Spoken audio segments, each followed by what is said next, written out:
I've got some scales next door. Do I need to go get them? What, to weigh your balls? Well, that's apparently the sign of... Anyway, let's go. Just fucking... You abandon that like a fucking burning train.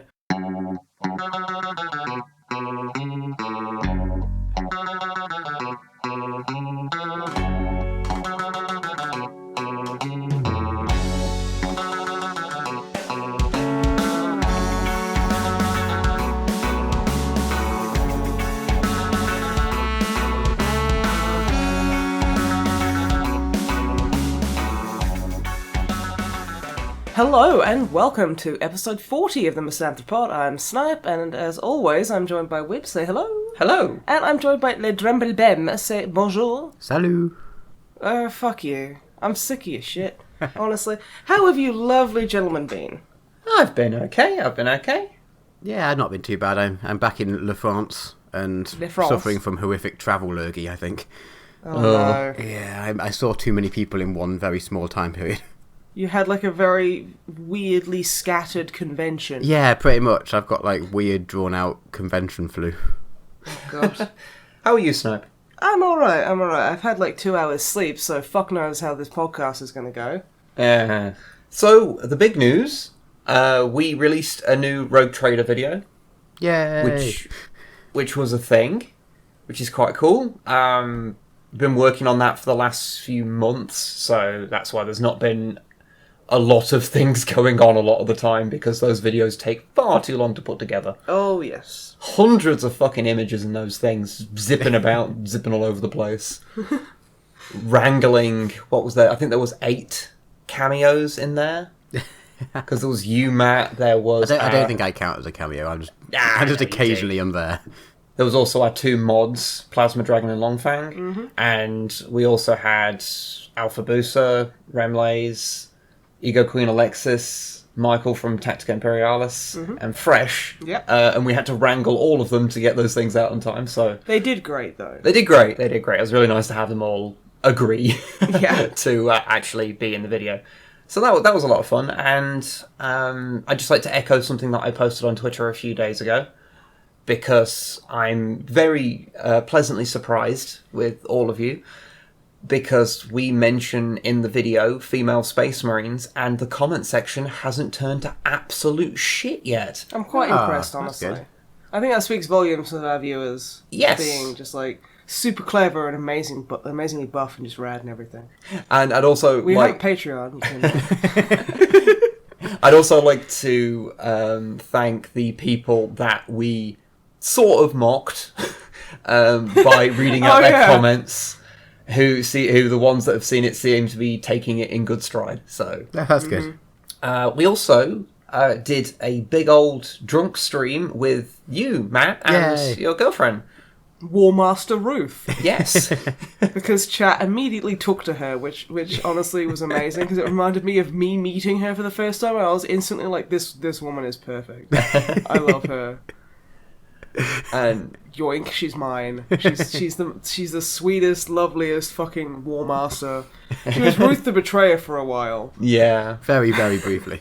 Very briefly, but yeah. But yeah, we started off trying to do a spooky stream because it was on Friday the 13th, and then it just degraded into us getting more and more drunk playing Cuphead. I drank like a whole fucking bottle of wine. I did. I thought someone else would help me with that. No, I did not. Dude, do you think I drink wine? Holy shit! It's the cordial of booze. Give me vodka.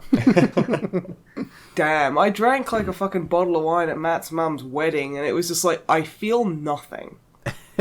Wine is fucking pointless. Where is the fucking liquor? How did you find the stream, Matt? Because you're not used to streaming. I have never streamed before. No, like here, if I say something horrifically offensive, you can just edit it out, as you usually don't. Whereas on a stream, I can't get away with it so much. There is, especially if you're having a drink, because your inhibitions are lowered, and you sit there and you go, I best not say that thing about, I don't know, the Dutch or whatever. Oh, what's wrong with the Dutch? I don't know, I was pulling a country out of air. Oh. Well, not a country, a people, but... It's like, no, it's more like, oh yeah, I probably shouldn't recommend we all seize the means of production. It might end badly if we said that. Yeah, we might actually fucking accomplish something. Everything breaks down and I finally go on that long-awaited political rant. But luckily enough, I think a lot of the people also joining in with watching were also drinking, so that helped. But no, I found it lots of fun, actually. We should do it again sometime. Absolutely. Yeah. Like, the stream chat, like, they're always great. Yeah. They're always amazingly wonderful to hang out with, and I love how they were just like, it must have sounded like a fucking cacophony of bullshit. Yes. Because there was 4 of us, Yeah. drinking heavily, playing an adventure game where I kept punching out birds, like the twat I am. Yeah. Okay, so I started off at the helm. It's, what was it, Coma Bad Dream, I think the game's called? I think so. Very good game. It's reminiscent of something like Neverending Nightmares in the art style. It's very interesting to look at. Very cool. And you start out on like a highway, and like I was like, oh, I can click on the bird, but you mouse over the birds, and there's like a fist icon. I'm like, oh, can I fist this bird? And yeah, you just punch it the fuck out. Yep. And I felt like such a twat. And within like the first few minutes, I already had like bad ending secured. Yeah, I think you secured the bad ending of the game, because I think it's the sort of game where you're allowed to do so many bad actions before you get thrown down that path. And I did those on the first couple of screens. You punched out enough birds. And then, did you learn your lesson? No, you used the crowbar on the baby. Okay, there was context there. The crowbar on the I baby. was getting to the crowbar on the baby, which mortified us all. But you didn't learn from punching the birds. I know, but I don't. Okay, so there's this thing where you get a crowbar, and you there's like a pram with a crying baby in it. It's not really a baby. It's like kind of like a doll, but it's making human baby noises. And I'm sitting there going, okay, I'm just gonna do my classic adventure game thing of use everything on everything, because that's just what you do. Yeah. And I was jokingly, I was like, what happens if I use the crowbar on the baby? Thinking, there is no fucking way they've done it. Fuck off! Oh, they went there. You crowbar this fucking baby's skull in, and it stops crying. And I was just like, I put my hand over my mouth, and I just fucking stopped, and I was like, oh god. And everyone in stream was like, Snipe, what the fuck did you just do? I was like, I didn't know it would let me do it! And everyone was like, that is not an excuse. That is really not an excuse. That game fucked me so hard. On stream! So I had no recourse. It was like, thanks. Christ. Oh, that was fun though, but yeah, we played Coma Bad Dream or whatever. I can't remember what it was. I keep wanting to call it Coma Mortuary, but that's a completely different game. That's a very different game. Or it might be Bad Dream Coma. I think it's Bad Dream Coma. I can't remember. It's good. Put a link in the description, I guess. No. Okay, you guys can put a link in the description. No.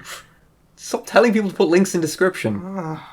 But yeah, we played that. We played then we played some Cuphead, which was a fantastic idea. Seeing as we were all kind of just sitting there shouting and carrying on and drinking quite heavily. Yeah. Because it's not as if that game requires a lot of focus or anything. No. It was hard, and it got progressively harder. And we were playing it on the fucking easier mode as well. Well, it was like drunk stream mode, so it's fine. We did not do so well. No. But it's fine. People seem to find it entertaining, and that's all that matters. Well, as long as people have... I had a hell of a lot of fun. Yeah. So, just kind of hanging out, like, basically just... We had to set up our fucking computer like it was a car. So we had the person driving, and the people in the back going, are we finished streaming yet? Or can you, like... Because we set up, like, a big black sheet in the background, because we had to move our camera out. So Ruth would be... She was the night's drink refiller. So she'd walk all over the couch and basically, like, launch herself into the kitchen. And then just emerge with alcohol, like some amazing drink queen, and just be adored by chat. So it was a fucking nightmare. That did also mean that I don't think a lot of people realised how much they had drank. Yeah, it was only when I went just kept refilling. Yeah, it was like, my skull kept refilling with vodka and apple juice, and it was just like, well, I am thirsty. At one point you turned around and said, just maybe a little bit less vodka in the next glass. I don't know what ratio you were getting. That doesn't sound like me. But yeah, I mean, if I'm saying that, it just shows you how strong my drink was.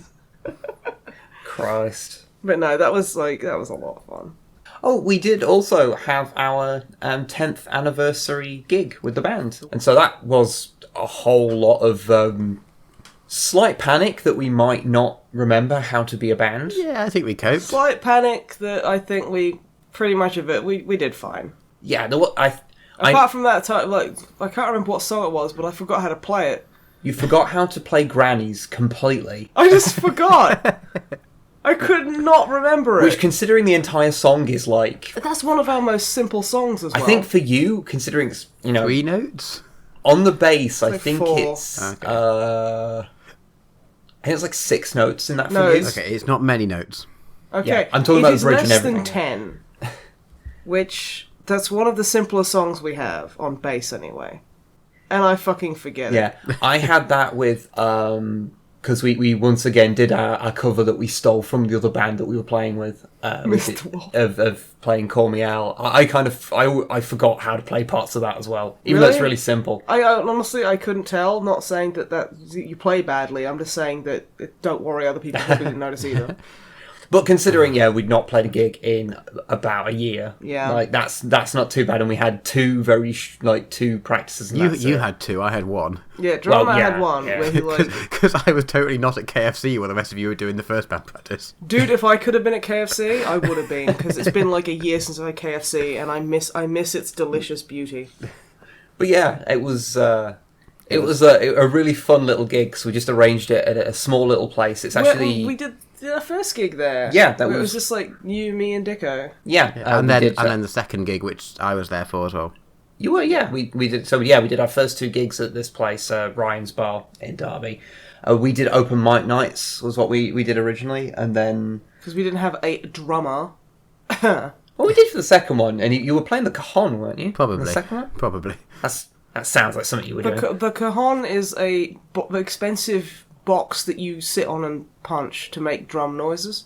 Yeah, it's not expensive. I got it quite cheap. And actually, I got it off eBay. This is a weird story. It was like, I don't know, it was 30 quid or something. I can't remember. It wasn't much. And he was a really lovely guy on eBay, posted it out to us. And then like a year later, he sent me another email saying, oh, just wondering how you're getting on with the cajon. Hope you're enjoying it. Oh, I was bless. like, oh, Aw. dude, that's really sweet. Well, I've been sitting on it and punching it, and it's Yeah. doing well. That is pretty much what I've been doing. When it's not out in the garage for 4 years at a time. Oh god, your cajon is crying. It misses your butt. It's actually right behind me. It's now being used as a light stand, so that kind of counts. Well, as long as it's being used, I guess. So yeah, we'd obviously played there before, and We had our last, technically our last gig there as well. No, I think the second or third last gig. Second or third, okay. It was one of the last few. I can't fucking remember. It's been a year. It was one of the last few, and it went really well. So It did go fantastically. But yeah, so we played our first and second gigs at Ryan's. So we played it when we were obviously just starting out. So playing it as a sort of anniversary thing was really nice, and it was a lot more full than those first couple of gigs. It was Yeah. very, very full. It was awesomely full. Like, it's a little place, so it's quite easy to make it feel full, but this felt very full. yeah, And this was the first gig my brother had ever actually seen. My brother came down. It was awesome. He came down with his friend Jasper, and drummer Matt. how was he introduced? Because drummer Matt and Ruth brought down a bunch of their uni mates to kind of just hang out. All absolutely wonderful people. Because it was also my birthday party. Yeah, it was Sort also of, which only my mates knew about and no one else did. So when they demanded cake for the band, everyone thought it was for the band, and then ate my cake. yeah. Sorry, But anyway, Okay, that not did bitter. kind of happen. the cake fucking was. It was horrible. So we did you a favour. Well, no, Dicko ate all the cake. He didn't, actually, apparently. He ate most of it. He didn't. No, someone else did, apparently. Yes. Why? It was horrible. It tasted like pub fridge. Yeah, free cake, I guess. Anyway, your brother. Anyway, so your friends have gotten a little drunk, so that and like they just got sweeter as getting drunk because you apparently only know the nicest of humans. And you. I'm sorry. I take it back. I regret everything. So periodically throughout the night, Joe and Matt's friends would walk up to my brother and it's like, oh, your Snipe's brother. And mention a certain thing that my brother and I have a bit of a tradition of. For Christmas, we'll get each other ugly calendars, or just weird calendars. Last year, well, for 2017, because my brother recently became a dad, he decided to collect a massive bunch of ugly pictures of my nephew, like really ugly pictures, face swaps and things like that. Yeah. And put them all into a calendar for me. Drama Matt and Ruth have told a lot of their friends about this calendar. The ugly baby calendar. The ugly baby calendar. Now, my nephew is not an ugly baby, but some of those photos are fucking ugly. Yeah. My brother has an unerring unerring talent to take the worst photos of his son. Drama Matt and Ruth's friends were going up to my brother throughout the night going, "Oh, you're the one with the ugly baby!" Which is just like, that's a phenomenal way to introduce yourself to someone. Hey, I've heard your child is ugly as fuck. Good on you. That's hilarious to me. That was incredibly amusing. Yes. My brother took it in good stride, I think. I hope. Yeah, Apart from when he'd weep silently. Oh yeah, apart from the sobbing. Yeah. Yeah. Also, I think Mr. Wolf found out how stoic my brother is. Because we were all dancing around when Mr. Wolf were on, and my brother is stood there, like just a couple of places away from me, stock still, just watching the band. Now my brother is a very stoic guy, very chill. He's like me, he has resting bitch face, so he always looks like he's cranky and fed up. So Paul, the lead singer of Mr. Wolf, just goes, "Oh yeah, everyone's having a really good time, apart from this fucker," and he points to my brother, who just won't fucking dance. And my brother just kind of goes, "Eh." He literally just kind of gives him a half shrug, like, "Yeah, what do you fucking want from me?" So I have to be like, "Dude, that's my brother," and he's like, "Oh shit." Well, I love him now, and I'm like, "Oh." I've made it all. It was hilarious. You could see my brother in the crowd because he was the only one not moving. Yeah. He was just like, "Nah." I mean, I guess there's music happening. I don't fucking care. The rhythm shall not move me. I am immovable. So that was kind of fun. It was like, first gig of ours he's ever been to, and like literally people coming up to him just going, "Hey, heard your kid's ugly as fuck." That's fun. And like fucking other bands just shouting at him for not moving. So I hope he had fun. Yeah. He said he had fun. I don't know if he had fun. I think he lied.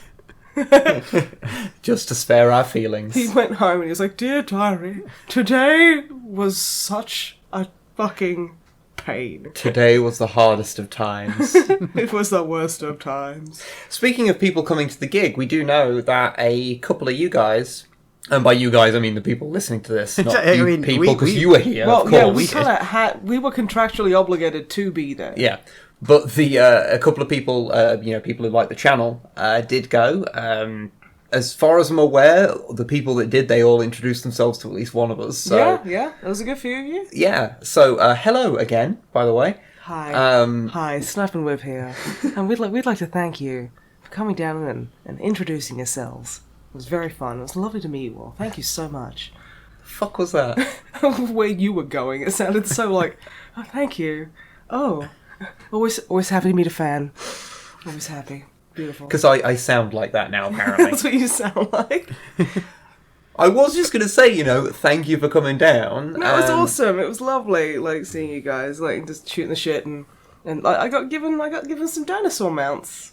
You did. They are. I looked them up. What they were. They're Warhammer Fantasy Drakespawn Knights. Well, the mounts of them. Yeah, the dinosaur mounts are amazing. They gave you them so that I think it was so that you could, if you wanted, make your character ride a dinosaur. I love it. So if you need a dinosaur mount for that, then you can do that now. I've got like a few of them, so I'm tempted to just like ride two, one on each foot. What do the that's the ultimate power move. Look like what's his name, Van Damme in that advert between the trucks. Yeah, I'll just be doing that. Just a space marine, just like between two dinosaurs. Just being like, "Sup, these are my dinosaurs. I use them as shoes." They're okay with this. Sounds perfectly sensible to me. Yeah, they're very strong. Yeah, they're very lovely boys. But thanks for coming down, guys. Yeah. It was a little bit weird because we're normally not we normally don't have to be Snipe and Wib at gigs. You have to be bassist and guitarist. We're in the background. They're completely different personas. Yeah. Yeah. So it's just like, what? So it's it was a little bit unusual to suddenly Not like, you act so fake, but just, there's that. Smile. You had to smile in public. Yeah, I know. It's weird. It's horrible. It's horrible. Still sore from that. No, all joking aside, it was an odd experience because we're not normally used to those two parts of our life intersecting at any point. So it was an interesting experience. I think being in a band, especially if you're not the singer, people just don't really approach you. Yeah, and when they do, they go, "Oh, that last band was quite good," and you're like, "Dude, that was okay, fine, yeah." You're like, "Fuck you." Yeah. Yeah, that's happened on many occasions. So I think all three of us. Yeah. Yeah. But yeah, so unless you're the singer, no one tends to like come up and talk to you. Yeah, so. horn players get it as well because they're always up they're front. up front and they get to like they're not always playing their instruments, so they can just dance around and twerk or fucking whatever it is Denton and Zoe do. Yeah. So yeah, people tend to notice those guys as well. So we're just like rhythm section in the back being like, yeah, this is fine. And then people come up to talk to you about something. It's usually, can I borrow your amp? You in a band? Like, yeah. You're like, yeah, I guess. You're not wrong. You're not wrong. But still, it was good fun. Crowd were nice. The crowd were fucking amazing. Apart from that one prick who just wouldn't dance. What the fuck was up with that guy? Oh, I witnessed the sickest fucking burn in history at this gig. I have been telling everyone because it's my favourite fucking thing. So, Dicko's parents came to the gig. Yeah. And as we were on stage, they were kind of like behind the crowd and they were stood on some seats. So they were kind of elevated and everything. Just for a bit of context, it's not an unusual thing. I think they're technically, in terms of like number of gigs they've been to, they're probably our biggest fans. They've probably been to more gigs than like Drum Matt has. Yeah, honestly. quite possibly. Yeah, they're great. Yeah, they're always coming. It's great. And Dicko has like a mic check song, which is him going, "I have a tiny penis, I have a tiny penis," and it's just a stupid song, and anyone who's there tends to enjoy it because it's just stupid. And you mentioned the penises and people are like, "Huh, it's funny because of dicks." The only time people didn't like it is, I think, the first time he did it when we were in that hall full of parents, and you could almost see them clutching pearls when he did it. Well, yeah, because they had a band of 15-year-olds that were like super fucking emos from like the most upper middle class fucking parents. Yeah. Like at least one of them was called Tarquin or some shit. And like, yeah, does Dicko sing "I have a tiny penis" and all of them just go, "Arr!" Pearls were clutched. Monocles were dropped. It was, yeah. Mahogany was said. Mahogany, And every other time, usually get a chuckle out of it. So, Dicko's doing that, like, "I have a tiny penis," like, joke. And then he stops and it's like, the guy's like, "Okay, that's fine." Dicko's mum shouts, "Just like your dad," which is the funniest fucking thing I have ever had the good grace, the fucking I have ever had the privilege of hearing on stage. And like everyone stops, like the fucking whole of the crowd turn around and look square at Dicko's dad. Like all grinning at him like, "Right, mate. That's your wife, is it?" And like Dicko's mum I've never seen her grin wider. She looked so fucking proud of herself. It was the funniest thing. So yeah, that was the sickest burn I think I have ever witnessed. Yeah. And honestly, I feel grateful to have been a part of it. It was beautiful. Beautiful. So, moving on from the gig, Yeah. Does anyone else have stuff they want to talk about? Like you, Snipe. What have you been up to? I've little song, little dance, Batman's head on a lance. Not that much, actually. It's been a bit of a hard week for me, without harping on it too much. I've been doing my Inktober every day, like a good little artist girl. You have. Yeah, I got a Copic marker. The Copic markers, for those of you who might not know, are very expensive felt tip pens. Okay. That's basically what they are, but fuck, they are nice. Is this a thing that's kind of like a brush? They're like double-sided, so you have like the chunky kind of highlighter shape, like felt tip. Like a wedge. Like a wedge. You get those on one side, and then you get like a relatively soft. It's not as soft as an actual brush pen, but it's about halfway. Okay. Kind of thing, which is my favourite. I got it in a nice grey colour, because like one of them Like, well, let's just say, for a pack of functional colours, like, I would need to spend about £50-60 for, like, 15?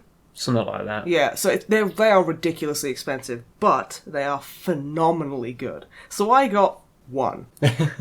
And I have been absolutely fucking loving it. It is so good. And I've just been, like... I used up a couple of Sharpies. I've been kind of, like, really into the kind of almost tattoo-esque style lately. I've been doing, like, pictures of, like, cute little cacodemons and stuff. And spoopy pictures. Because, yeah, Doro, I sent you the spoopy picture I did today. Yeah. It's just super spoopy anime pictures. Anime, manga, whatever. But yeah, that's what I've been doing, and that's usually been taking a good few hours out of each day to get something done. And apart from that, I've done nothing. I've not done nothing at all. Nothing at all. I've just been sitting there, just having a really bad week, and I feel bad. That's fine. I'm an fine. artist. Yeah. We've already been over this. It's fine. Matt, what have you been up to? I've come back home from our 2 weeks of travelling around the UK and being busy and crazy. But yeah, so no, I really enjoyed being home, and it was great. We saw pretty much everyone we wanted to see. There's a few exceptions, but 2 weeks is not long. But now, as I mentioned earlier, I have we got back on Monday, and I've pretty much napped since then. I can't blame you. Like on the Tuesday, I got up at a not early time in the morning, wandered to the shop, which is about 5 minutes from here, came home, and then I had to have a nap for like 3 hours because I was like, nope, I'm done. Oh, dude. So yeah, it's been pretty. I'm just about getting back on my feet now, I think, but I've not really done that much since I've been home, to be honest. But something I had to talk about while we were back in the UK, we went to see the new Blade Runner. Oh, yes. At the old Cinnabobs. With Ryan Goosechild. Yeah, yes. Yes. Yeah, I mean, kind of. We only saw the first one. I think we mentioned a while ago about our list of films that we haven't seen that we really should see. And the first one was on this, so when we found out this new one was coming out, we're like, right, okay, we'll watch the first one. Yeah, honestly, I've still not seen the first I Blade need to Runner. see the first one. Have neither of you seen it? No. Always meant to, Which have is- just not got around to I'm it. such a fake 80s action movie fan. Yeah, man. Wow, I can actually judge you guys for something for a change. Bitch. All right. Don't play this game with In me. that case, I won't really go into much about what it's about. Well, I'm guessing it's about some guy running from blades. I mean, pretty much, yeah. It's just blades flying everywhere. It's 80s Saw. It's what? It's Saw. Yeah. It's the 80s version of that. Well, that doesn't sound very good at all. It's nothing like that. Okay. It's very good. It's beautiful. Like all its model work and stuff is really, really pretty. It's just this is the original. It's just it's very slow paced. Yeah, also, like, the new one is a prequel, isn't it? No. No. No. Is it a sequel? Yes. It's a sequel. It's the new Okay. one. Harrison Ford's in both of them. Okay, Yeah. so is Harrison Ford the Blade Runner? He's a Blade Runner. Oh, so there's more than one of them. Okay. I'm putting it together now. Okay. It's a cyberpunk film, You're so a you'd probably cyberpunk like film. it. Yeah, you probably would. And yeah, it's really beautiful. And it's paced like an 80s film, but that's fine. You just have to sort of That's fine. get over that a little bit. Like, No, it is weird watching It's my it. favourite era of movies. I don't have to get over Exactly. anything. But so, yeah, I won't go into too much about what it's about then. But definitely watch it. But the new one it's about 30 years since the previous one was filmed, and it's set about 30 years later. So that kind of makes sense. Okay. Harrison Ford's in it as the same character, just a He's the Blade appropriately Runner. aged version of. And yeah, it is just as beautiful, just as atmospheric, and the pacing is basically the same. I was expecting like a new modern version of the old film, but it's not. It's like it could have been made like 2 years after it or something. It doesn't feel like it's been, apart from the fact that Harrison Ford's older and it's whatever, but it doesn't feel like a modern film. It feels like an 80s film. It's really bizarre, but it's really That good. sounds pretty rad. Yeah. Well, almost like the script for the sequel was written like a year after the original Yeah, film and that's then locked away somewhere for 30 years. Yeah, that sort of thing. Yeah, it's like, it really surprised me because the amount of films at the moment that are sort of rebooting or whatever, like 80s films or 70s films or even 90s films now. Like, they just kind of make them into generic, I don't know, Transformers version of whatever that film is. And it's just a bit meh, whatever. But this is just not at all like that. It's like, this is how these sort of things should be done. Yeah. rather than just fuck it, let's just homogenize everything. Yeah, and it's not like they try to do a reboot of it where it's the same but worse. It's like no, it's a sequel that adds something to the story. That okay, cool. Nice. Sounds like Predators. That was a good one. Yeah, Predators was a good sequel to a movie made a long time ago. Yeah. Okay. Also, speaking of which, they are making Predator 4 or Predator 3. I can't remember what it fucking is. They're making another Well, it'll be one. Predator 4, because Predators does officially count as Predator 3. Yeah. But yeah, so I'm kind of like... They're also making another Die Hard. They're always making another Die Hard, and they will never be good. Okay, the second one was that wasn't very good, but it was more of the same, which was kind of just fun, dumb action. Third one wasn't really a Die Hard movie. I don't mind Die Hard. I don't like 3, Die Hard 3 that much. And it's just like, we need to put Hans Gruber back in there. It literally reads like fan fiction of like, oh yes, I'm the stepdaughter of Harry Potter. I'm Ursula Darkness butt fucking plug or whatever. It's that stupid. Okay. Normally when you go off on one of these things, like I don't know what you're talking about, so I just go, okay, maybe it is that bad. But I've seen Die Hard 3, Yeah, and it's not that compared bad. to Die Hard 1, it's not. It's really not very good. Die Hard 1 is a really good movie. It's a fucking masterpiece. Die Hard 2 is still fine. It's not quite as good as the first Is Die one, Hard but it's 3 still the good. one where they've got you need to have the puzzles and the water in the buckets and you need to pour them about? Is that the third one? Yeah, I think so. It's the one with Samuel L. Jackson. Yeah, that one. Yeah. I know that one more for the bath videos I've watched about the puzzles rather than the actual film. I've seen it, but a long time ago. Yeah. But so I think the first three, though they steadily decrease in quality, are still... They're all fine. They're all good I movies. think I'm just kind of desperately trying to erase 4.0 from my memory. Yeah, basically everything past those first three is just not even worth watching. Okay, you know what? I'll agree. I'd rather watch Die Hard 3 every day, all day, than watch Die Hard fucking 4.0 again. Yeah. Anyway, Blade Runner. No, I want to talk about good. Bruce Willis, who is my special don't see little it peanut. until you've seen the first one, because presumably it will make no sense if you haven't seen the first one. But other than that, I recommend thumbs up, and I think I'm going to say that you guys would like it. And usually I cannot predict what you're going to like or hate, because it's a very fine knife edge between you guys loving something and hating something. Okay, well, if it's Ruth, I like it, and if it's Die Hard 4, I don't like it. Okay, those are the polar opposites. Yeah, those are the two things. Ruth, it's your girlfriend, and Die Hard 4. That is a strange scale you're working Commonly on. underused Ruth Die Hard 4 measurement system. Okay, that's fine. It's criminally underused. I think it's incredibly expressive as like. I'm going to have to apologise to her when she listens to this. Yeah, sorry, Ruth.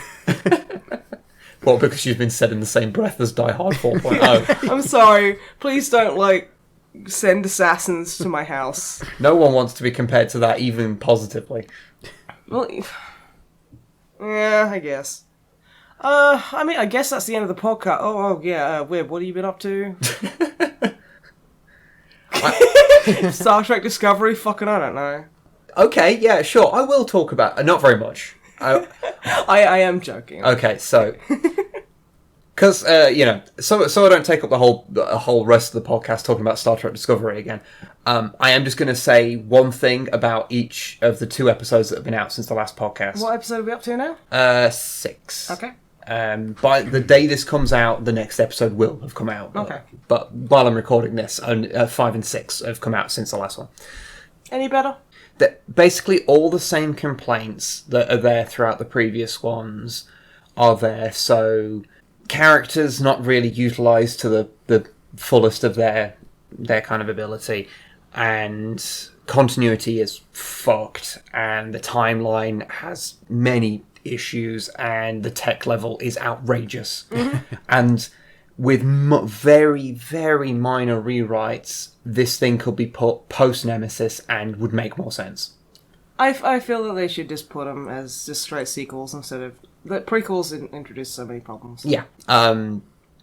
So, all that aside, I'd just like to say, from each episode, the one continuity error that really annoyed me, and did so right from the off, because both of these are front-loaded right at the start of the episode. Okay, get them out of the way early. And that's all I'm going to talk probably until the series ends, or at least until this is going to be a regular segment for the next 2 or 3 weeks, right? Yeah. There's apparently, I think there's 9 episodes that are going to be in this block, and then they're going away for like 5 months or whatever, and then coming back to think about what they've done. Yeah, possibly. And are then coming back for another 9 episodes. So the full series will be 18 episodes, but it'll be split in half to 2 kind of mini seasons almost. It's weird. Okay, so episode 5 first? So episode 5, at the very start, some people get captured by a Klingon ship. It is explicitly mentioned as being a D7 battlecruiser that captures them. Ah, one of those. Now, a D7 battlecruiser is the type of battlecruiser that you see in the original series.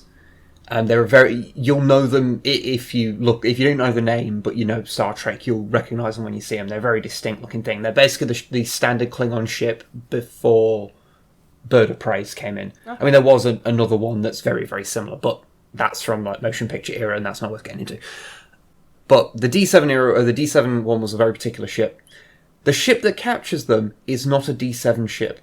It's not. It doesn't look like one. We're told the crew complement is, and this is obviously like someone's estimation, so it could be quite a bit off, but that it carries about 50 people. A D7 cruiser carries 450. About that. So well, maybe that is really bad at guessing. So this ship is not only doesn't look anything like a D7, but is significantly smaller as well. So it's not a D7 battlecruiser at all. But they go out of their way to explicitly mention it. And even worse, because it does exist in the time period where D7s are presumably knocking around, what they could have just called it a D6, because there has never been a D6 cruiser on screen. We've had D5s in Enterprise, and I think D4s in Enterprise as well. And we've had D7s in TOS. So they could have just called it a D6 cruiser, and only the people that read Expanded Universe stuff would be annoyed. Yeah. And even then, that's not... Expanded Universe in Star Trek is not canon. It's its own thing. So they could have just called it one thing, but chose not to, and then just introduced a weird continuity error. Again, if this is the Prime Universe, then that's just an error. That's just wrong. So they could have just made up a name and they put in effort to annoy more people. Yes. Why? Because Star Trek Discovery is about pissing off the fans routinely, at least once per episode. Yeah, apparently. The one in episode 6 is just a bizarre one, in that the episode kind of, at the very start of the episode, I think I mentioned this last time, how they had like high-end hologram technology, which you could argue is around, but like the holodeck itself is off limits because the holodeck was like high-end tech in TNG. Yeah, no, they've got a holodeck on board the Discovery. They've just got a holodeck. Oh. So, yeah, and they open with it, and it's as good as the holodecks that you see in TNG, which is like 100 years later. So it's like, do you... Look, yeah, no, that's just fucking weird. Yeah, it's just one of those things, and they didn't need it, or it's just kind of annoying, because you're watching it and you just realise how little they care about making this work. And but yeah, so that's the continuity error from each episode that really annoyed me. There are more, but those are like the big one that kind of stood out to me, because both of them occur like right at the start of each episode. And I presume they're just going to keep doing that. At the start of each episode, there's an error that will annoy me. Maybe they're just like, we want to annoy them. Like, let's see how many we can put in. Yeah, maybe.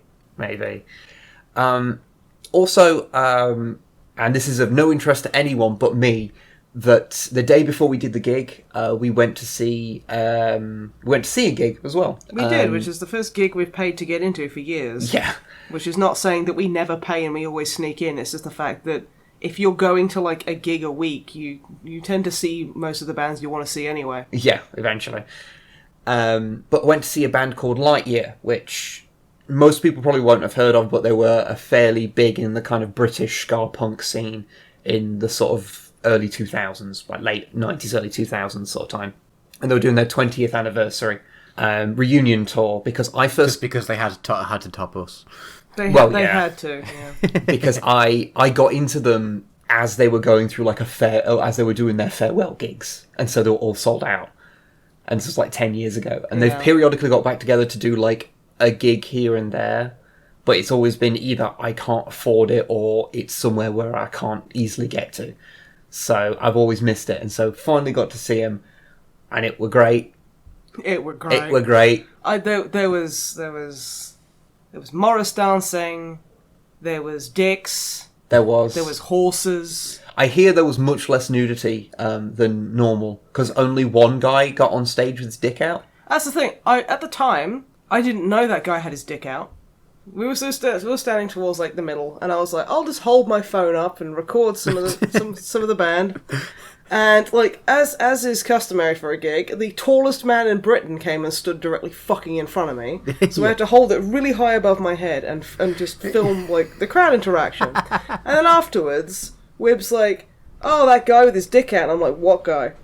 He's like, "Oh, this guy." Like everyone was getting up on stage and dancing, and he started swinging his dong around. I'm like, "It's not this guy, is it?" And he's like, "Yep, that's the guy with he dick out." And I'm like, "Oh, great! I have some guy's dick on my phone." Yeah. I've done well today. And apparently this is something which used to happen at old school Lightyear gigs, but it's still a fun thing where halfway through one of the songs, some people came out from behind backstage dressed in a 2-person horse costume. Yeah, that was a fucking thing. Then as the song they're playing kicks back in, they then jump into the crowd and crowd surf as a horse. That lasted... they stayed as that horse for maybe a second. Before just getting disintegrated by the crowd. So that was One fun. of them lost a shoe. Yep. And someone had found this shoe and was just like thrusting it in the air like this kind of fucking token of victory. Like, I have the shoe! The horseshoe. Yeah. Oh, fuck off, Matt. If you're interested in seeing what their gigs are like, I don't know if they're going to be for more of their gigs, but I know a couple of the other gigs on this tour, they've been live streaming on their Facebook page, so Okay. if you're at all interested, go onto Lightyear's Facebook page. And Do you want to see some of those dicks? I don't know what they're going to do if that happens in those. I don't know. But then it's Facebook. Like, Facebook gives a fuck about moderating their content sensibly. If it's nudity, then yeah. Or if it's not even nudity, yeah. If it's innocuous nudity, then they crack down on it. Oh, I do have something to talk about that is a video game. Ooh, shockingly. That's good. Over the weekend, last weekend, there was a Dawn of War 3 free weekend. There was. Now, we were crazy busy, so I couldn't really play it much, but I did play it for a couple of hours because a lot of people have asked us about Dawn of War 3, so I thought I'd kind of get a few opinions out there. My brief interaction with it, because I know a lot of people were very disappointed by the game, and it didn't look fantastic, which is why we didn't pick it up, and we're like, we'll wait till it gets cheaper. And by it doesn't look fantastic, we don't mean purely the graphics put us off. We meant that user reception was quite poor, and it is still very expensive, so we were like, we probably won't like this, so let's just not buy it yet. Yeah, so having played it a bit, well, I will say a couple of things I did really like, because the game is more RTS than Dawn of War 2 was, so you have base building. I'm more into the Dawn of War 1 style, personally. So yeah, it is more like that. Yeah, okay. So that's kind of a positive. So there's a few little things that I do really quite like the orcs. Scrap is like a resource to them. When you build wire towers, they generate scrap, which is a bit weird how they make it work, but when you find piles of scrap, your boys and various other things can pick up that scrap off the ground and upgrade themselves. So like a regular orc boy squad becomes a squad of Ard boys if they pick up scrap, because they get more armour by strapping bits of metal to themselves. I like the idea of orcs going, I likes it, and just like stapling it to the shoulder. That is literally what orcs do, yeah. Yeah, well, I mean, the thing is, like, if a bunch of them believe it's working, then it's gonna. Yeah. So I kind of like that idea. I'm not sure how, because obviously I only played it very briefly, I don't know how everything unlocked on the orcs, like how well that works. The hero characters are kind of interesting in how they're kind of used, but I will say I love Gorguts' new design, because he's from, I think he first shows up in Winter Assault. He's a handsome boy. And he's pretty much they pretty much, for his old design, they pretty much took the design of Gazkul and then mirrored it. Because his gun's on the, I think if I remember rightly, his gun's on the opposite side and his like bionic eyes on the other side, but he's basically just a Gazcall palette swap, really. They've actually like gone through and given him a proper design now. It almost looks like he's got a defiler claw, as like a looted defiler claw as one arm, and he can use that as a grappling hook. Like he fires and he can grab things and then pull himself towards them. He can also swing it around to deflect bullets and things. It's stupid. It's fucking Grey Fox as shit. Yeah, it's stupid, but for orcs it totally works. Oh yeah. Now the emphasis on mobility for heroes is fine for him, but it's really weird with Gabriel Angelos, the main like hero for the Blood Ravens. Mm-hmm. Because I saw in the trailers, people saw him doing front flips with his thunder hammer and went, "That looks fucking stupid. Oh my god, this is going to be the worst game ever." Well, okay, that's not the main reason. No, they were at the time. No, I'm addressing people who go, "This one thing sucks. It's going to be the worst game." And it's like, okay, that's. Yeah. But people There's going to be many other reasons. Yeah, people did harp on that, and at the time I was like, "Look, it's silly, yes, but whatever. It's a video game." Like I didn't really get why people were so annoyed by it at the time. It was fucking stupid, though. It's stupid, but it's a video game, whatever. However, in context of the game, his like front flip move, I wouldn't mind it if it was just you do a big strike on the ground. But they explicitly, in the campaign, in the first mission, use it repeatedly as a movement thing. Oh, so he jumps up multiple stories in fucking Tartarus? Is it Tartarus? Pattern Terminator armor? So he's just jumping around in Terminator armor. Yeah, like just hopping around like a fucking lunatic, and it's like that's... Firing his multi-lasers everywhere. Yeah, it gets very, very CS:GO in that regard, and it's like... Okay, in the trailer, and just as part of gameplay normally, it's not that... I don't mind it. I understand why some people think it's dumb, but I don't mind it. But the way they use it, like, just heightens how silly it is, and, like, emphasizes it, and you're like, oh, okay, yeah, this is kind of dumb. Yeah. Also, So basically what I did, I played the first two story missions. The first mission was whatever. The second mission I kind of like because you're playing orcs, and it's dumb, and the logic in it is fantastic. So you can like walk a war boss through tall grass and it'll hide him, which works with orcs because if an orc believes that's true, it probably will work. It sounds like Heroes of the Storm, where you can have Diablo just crouched in like vents. Yeah, he's like, no one can see me. Tee. There's also you build a huge cannon. That is supposed, the orcs are building this huge cannon to try and take on an Imperial Knight house. And so you're powering it up. The first stage of it is it throws insults. Okay.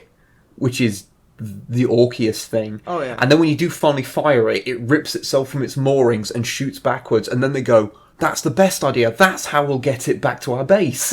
We'll keep firing it so it keeps launching itself backwards. Okay, so massive props for them just getting orcs. Yeah, I can't speak for the rest of the game because obviously I had a very limited time where I could actually play it because this was playing it like a few hours before the free weekend ended. Yeah.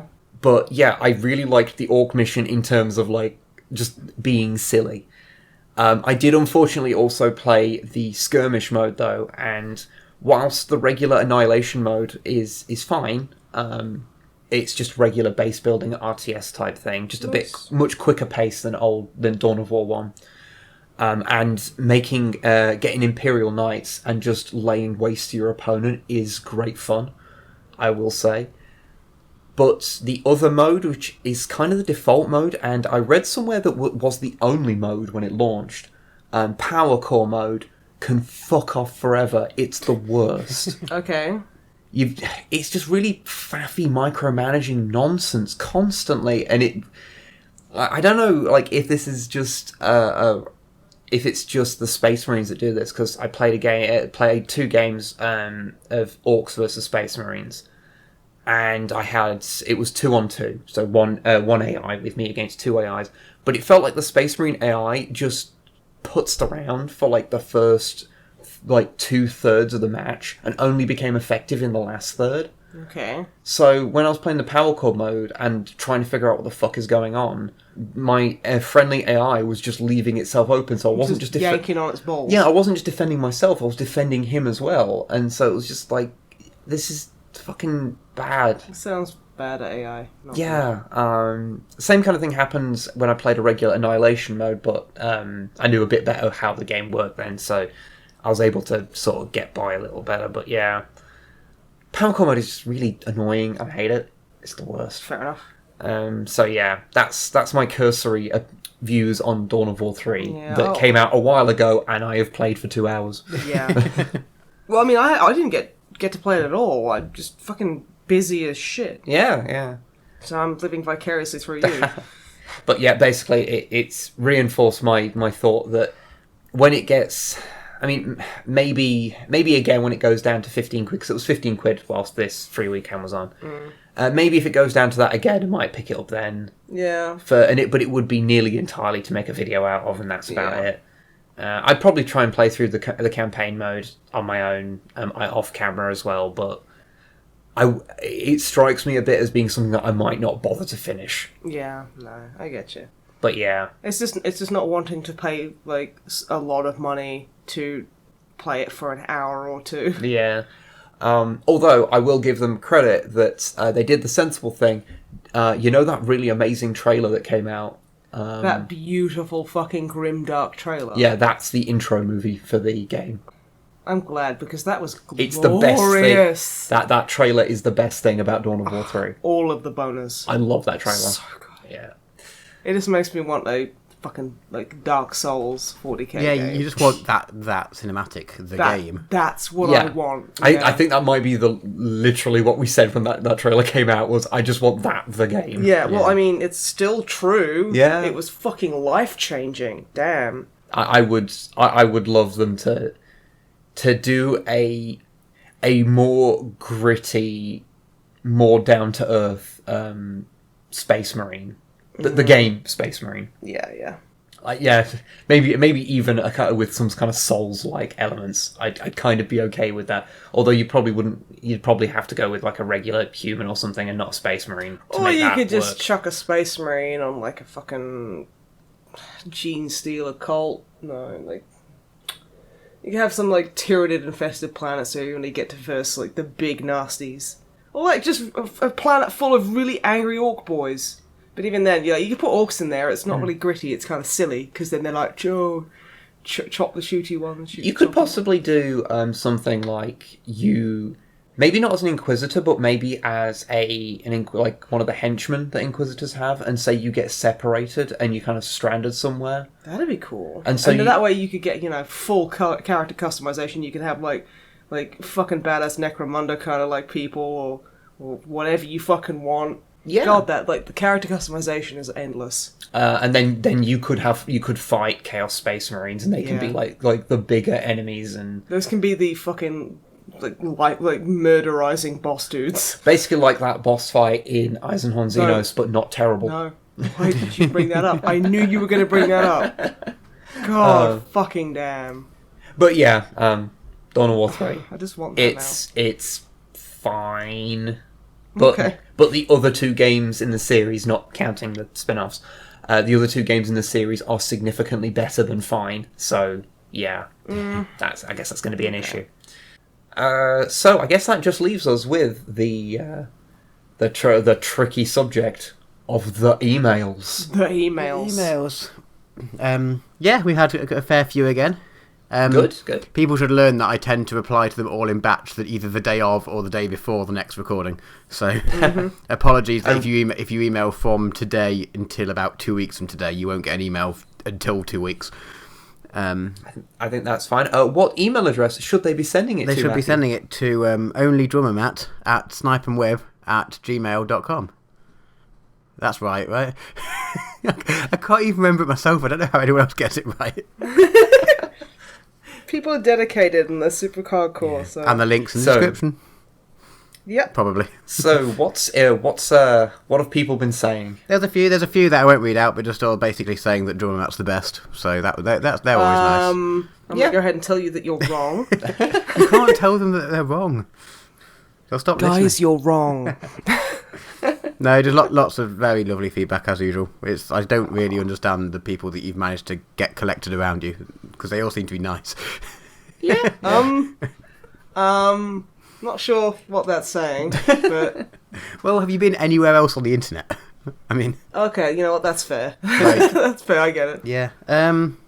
What have we got? Oh, Sam wants to know why you, and you specifically, you filthy New Zealander, hate Yorkshire. I never said I hate Yorkshire. What the That's fuck? the impression you give out, apparently. Is it? Oh no. No, I don't hate Yorkshire. I think people from Yorkshire are fine. I think they talk fun and it makes me smile. That's why I copy their accent so much, I swear. I don't fucking... That's why you copy it. Maybe it's that they consider how terrible your Yorkshire accent is Okay. as an affront to Yorkshire. Okay, that's fair. Yeah, that's fair. fair. Maybe I should just stop doing it because it's apparently upsetting people. It's profoundly upsetting. What have we got next? Is it Hydrologist? Been watching since your Pokemon Yellow video. I have no idea when that was. Oh, fuck. Quite It's a about while 18 ago, right? years ago. That's Damn. like 2012, I think. There's another one for you, Snipe. Oh. So you mentioned Metal Gear 1 or Metal Gear Solid 1 to 4 last time. Yep. And you've mentioned that you've not played 5 yet. Yeah. What are your thoughts on Peace Walker and Rising with Vengeance? I haven't played Peace Walker. Well, no, I played 10 minutes of Peace Walker, and I was made so angry by the bullshit tutorial, I just quit and I haven't played it since. That is exactly what happened, yeah. It was like, oh yeah, you can't start the game until you see this guy in this very particular way, and I'm like, the controls suck. Let Yeah, me 'cause It's like I've never encountered that in an MGS Well, game yeah, before. because it was designed originally for the PSP, I know. For the PSP, so and they the PSP can suck every corner of my butt. But they still have to give like tutorials for something that's not going to control exactly like the other ones because the PSP didn't have as many buttons. Okay, but don't tell me how to play the game. I'll get in But there and I'll get killed 18 times and I'll figure it out. But it literally needs to tell you how to play the game. I couldn't skip it. Yeah, I should have been able to. Yeah, because it needs to tell you. It needs to fuck off. And fucking like looking at Paz's underwear, I was just like, okay, that's too Kojima for me. But no, it was just that could not fucking get past it. You really should. I should go back. I should go back to it. Because I will normally defend your reasons for like not playing a game, irrationally hating something. But that one is one of the most bullshit. Okay. Is Revengeance? Is that even a word? Yes, Revengeance. Revengeance. Yeah. It is a word. It is I a word, checked, but it's yeah. Yeah, have we had this conversation before? I feel like we've had this Pretty conversation. sure we have, yeah. Revengeance, for saying I own the PC copy and the PS3 copy, you'd think I'd like it. I don't. Because I hate Raiden. I have to own it. But I hate Raiden so much because Kojima needs to stop, like, he needed to stop pushing him because he's just fucking such an edgelord loser. Also, you're not really a character action. I'm not person. a character action gamer. I can't play those games.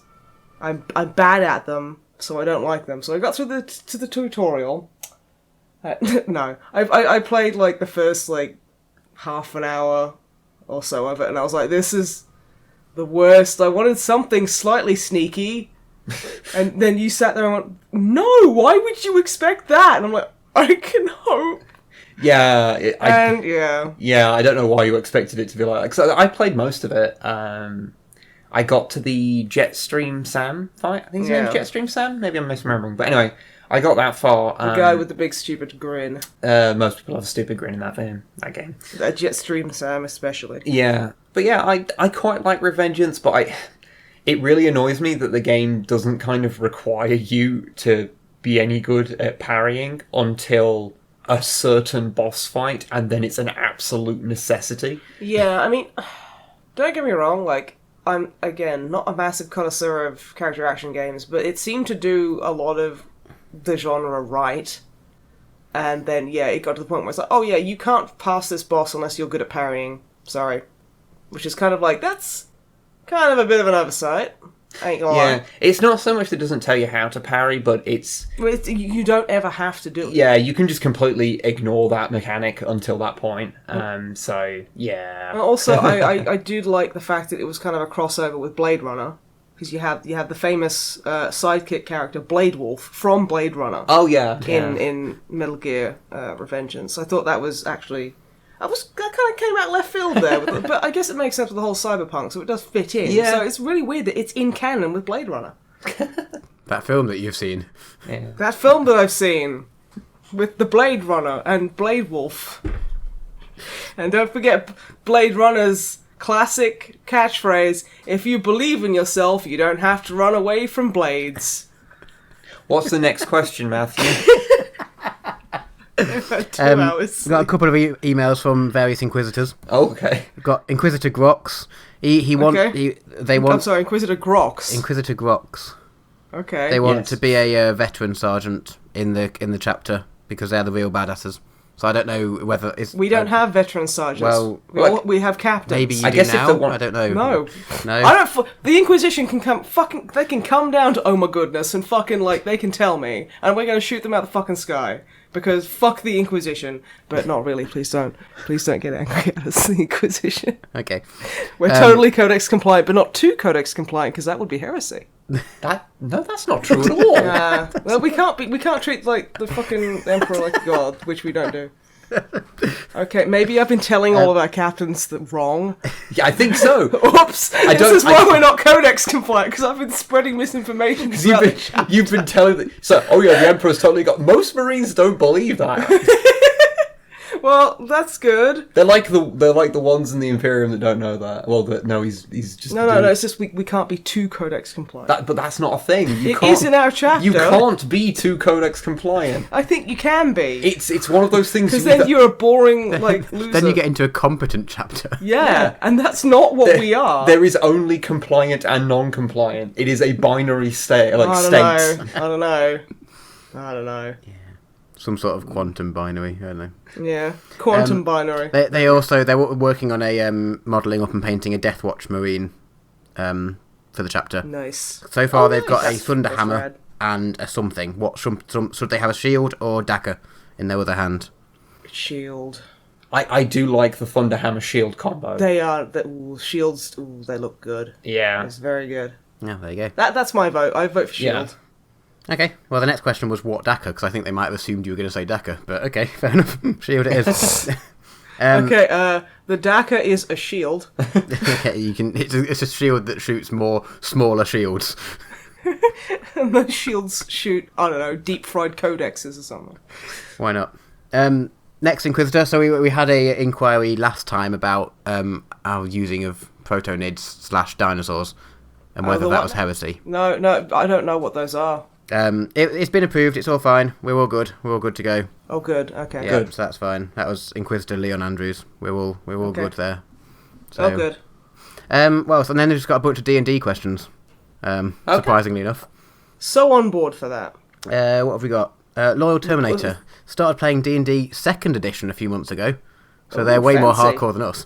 That's AD&D, isn't it? Second AD&D, edition. yeah. It is, yes. I've never played. I played 3.5 a little while ago, and then we just play 5th, which is like piece of piss compared to learning 2nd edition. So Yeah, definitely. So fair play to them. We've played 4th before as well. Yeah, And that's a bit of a ball ache. yeah. Comparatively to 5th, anyway. Yeah. And they are DMing, so congrats. Nice. It's a hard job to do, and I'm proud of you. They're basically saying they have the opposite problem of most people and similar problem to us. The party just seems to want to talk mostly. What's wrong with that? Therefore doesn't require as much XP. So the issue being is that if you actually run strictly to the main rules and the DM guide, you get XP for everything you kill. Yeah. But if you don't do your fights, you don't. It doesn't say anything. I think there might be a bit at the end saying like optional rules for experience. Yeah. But rules as written, you don't get experience for you get experience for killing things. So they're wondering what they should do and whether they should give out XP for talking or try and make more fights happen. Which I say, don't. If that's the way your party wants to go, you can't make them. Yeah, I mean fight. that's the awkward thing about being a DM is that you kind of have to go with the flow of the players. Yeah, I mean with you guys, because you guys, your character Nathan especially tries to talk his way out of fights. To which I say, he tries to talk his way out of everything. Sometimes it's possible. It's not going to be possible all the time, and when it is possible, it's going to be hard. But there's always a chance you'll do it. So I sort of try and do that and let you talk a bit, and then the fight might happen. But in terms of XP, I don't do it the way it's traditionally meant to be done anyway. I don't really see that there's an XP value for each guy, and after you kill each one, I give you that much. I do it sort of more milestone based. Yeah. So the way I do it, which is the same way when I first started playing 5th, went with a bunch of other mates, which is where I learnt 5th. We did it such that every third session we went up a level, because that just seemed about right pacing-wise. So I've been doing something similar to that. I think that's a pretty good idea, because it does keep it flowing. Yeah. Especially if you're a more RP-heavy party. It's slightly different with you guys, because the things that I plan to be a session typically end up being 2. So it might be slightly slower than that. All the time. But yeah, I've been doing it like that, and that seems to... It means I just find it easier for me, because I don't have to keep track of it. I just have to keep track of, like, the number of sessions we've had. Yeah. I mean, it might not be strictly how you're supposed to do it, but it's D&D. House ruling is the privilege of the tabletop gamer. Yeah. So, if you don't want to do it like that, to milestone-based, what I'd guess is a talking encounter and defeating or overcoming or whatever a talking encounter is... Successfully intimidating it's just as much as an encounter as a fighting thing. So I guess if you wanted to do it in terms of, like, stricter number of XP... Maybe say, okay, well, how hard would a normal fight be? How much XP would that be worth? Like, so you look up your monitors or whatever and see how much XP that would be worth. And then say, okay, well, for a medium difficulty talking encounter or whatever, give it the same amount of XP. And do it. I'd probably go down that way rather than forcing them to do something they don't want to do. Mm. I mean, occasionally make occasionally them you gotta whack them on the snout. We have been whacked on the snout a lot, and players understand that. Players understand sometimes we go so far off the beaten path, and it's like, okay, there is a story that's been prepared here, you dicks. But yeah, I think that's some good advice, Drummer. But yeah, that's what I'd say. I guess you guys haven't DM'd a D&D, so I haven't DM'd D&D so. Yet. It might happen. Well, do.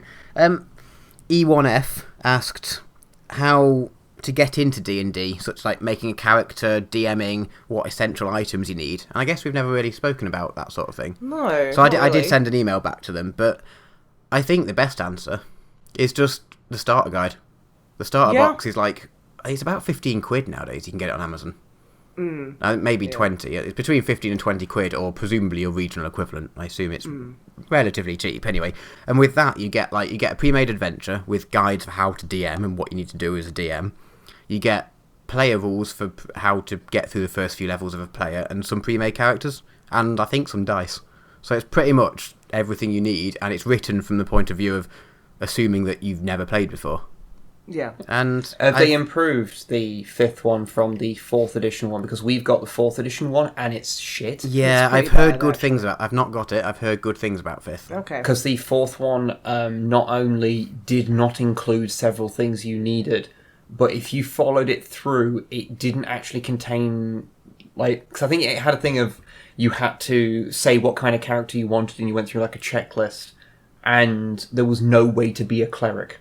Yeah, even though the rules it was fucking weird. Yeah, it was really badly written, so you had to bypass its rules to get to the rules you wanted. It was really fucking bad. Yeah, I've heard good things about 5th edition.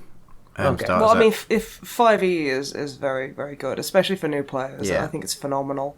Whereas, getting started, start with that. The other thing, the way I got into it was I found a group who were already playing, so I started playing with them, and then slowly picked up the rules from them. And then when I started to you guys, I took over as DM because I knew most of the rules for 5th, and then could tell you. So if you can find someone who's already played and who knows a bit about the rules, it makes it a bit easier. You don't have to read the whole book or whatever before you start. It's not essential at all, but if you can find someone, it's quite useful. Yeah, when we started with Drummer Matt as the DM with Wib and I and our friends Ash and Sarah, because Ash and Sarah are.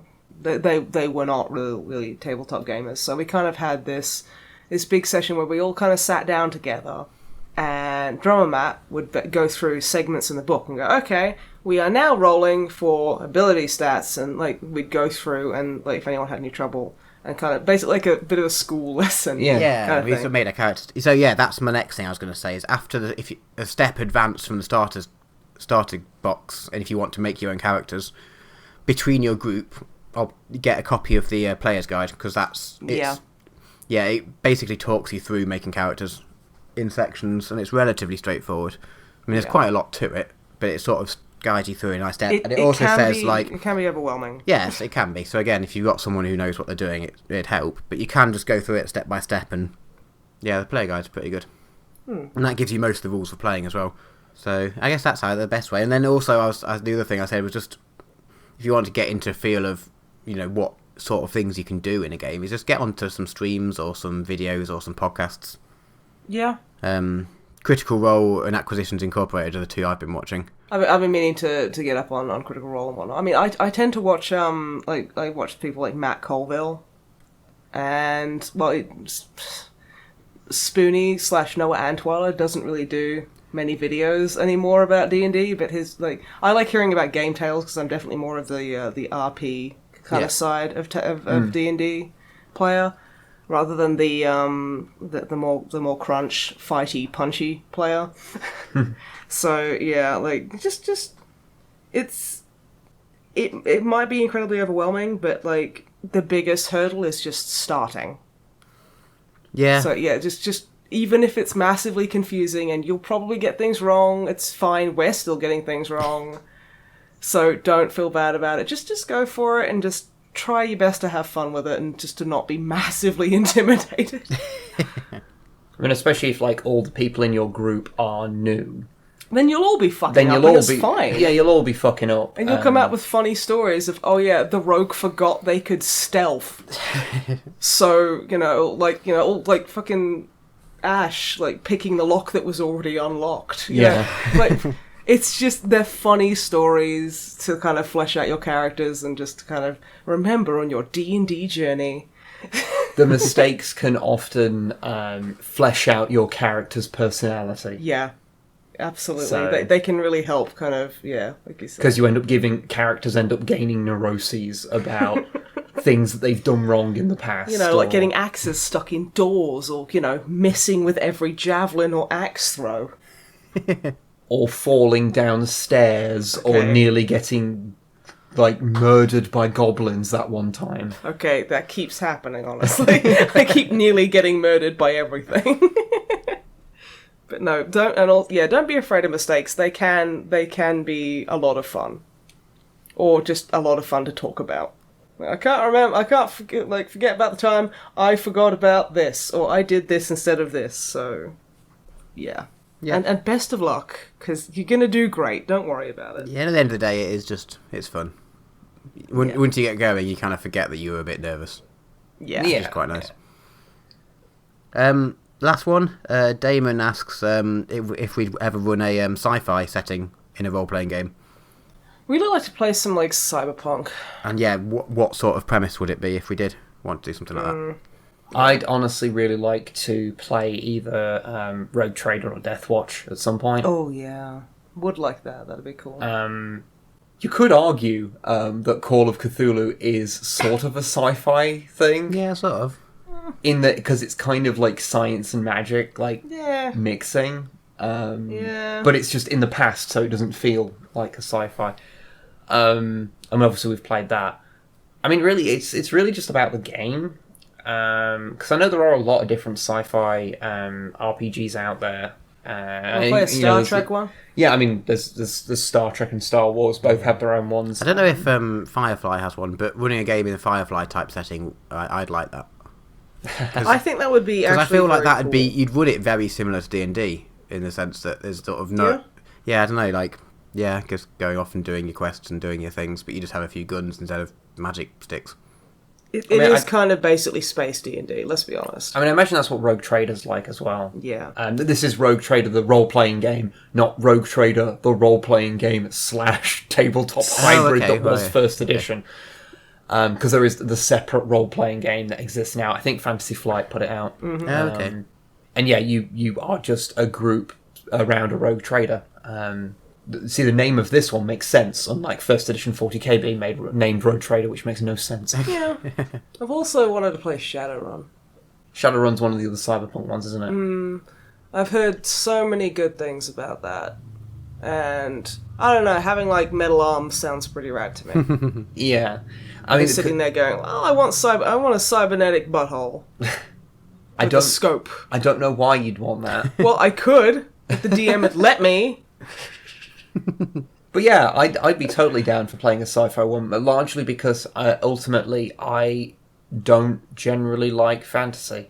I'm not a fan either. I enjoy D&D because it's the story of our own little group and stuff. But as a setting, I don't really care too much for fantasy. As a general rule, I've always been more of a sci-fi guy. Yeah.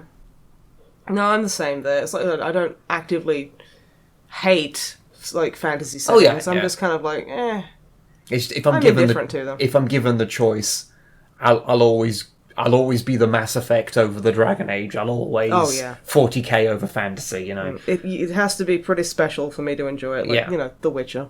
Yeah, Which is pretty good. But trust me, if there was a sci-fi Witcher, that's the one that I would be wholly down into. Witcher 2077. Yeah. That's amusingly enough. Yeah. CD Projekt Red are doing a cyberpunk game. They are, yeah. They've literally come out going, we're still making it, and yes, we may have lost some people, but some people don't get on very well with the way we make games. So it's like, it sounds like to me, CD Projekt Red, that you've killed a bunch of game developers. That does kind of sound like that, yes. In unarmed combat. And I feel that if there's any company out there that would do that for the future and then the quality of their game, it would be them. They would kill a man to make their game better. I'm not saying that I think that CD Projekt Red are the most criminal. I'm just saying. I'm saying that they are the most dedicated and probably would resort to just cold-blooded murder. Yeah. If it meant that the game would be better. Please don't sue me. I love your games. We didn't say you're doing it. We just said you're the most likely to do it. Yeah. Voted most likely to murder its employees. It's not even the most. It's not even the most likely to murder it. It's the most likely to kill them for a good cause. Unlike EA, who are probably the most likely to feed their employees into a giant pain engine that makes money. Yeah, and then like you'd be like, okay, they'd literally be pushing people into wood chippers, and you'd be like, why are you doing that, EA? And they're just kind of like, Like, some dude on the podcast said we'd make money from it, so we thought we'd try it. Oh God, have we damned like some other developer? Yeah. Like what? Who have EA got left that they haven't canned? I don't DICE. know. They lost they fucking murdered Visceral, and I'm just kind of like sulking about it. Yeah. Just fuck you, EA. I would have liked to have got another good Dead Space game. Well, I mean, like Jim Sterling was saying, it's like, hey devs, if you ever want to, make a game on Kickstarter, you have my money. Yeah. And I'm like, yeah, honestly. Can you imagine? Oh. So, yeah. I can't wait to play Unliving Area. It's gonna be amazing.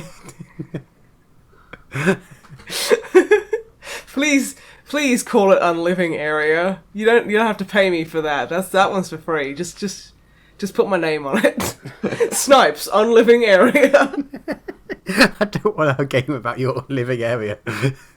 How fucking dare you? But come on, body horror. It's massively within the theme. On that note, yes. It's probably time to wrap this thing up. Yes, so thank you for all your questions, and thank you for listening.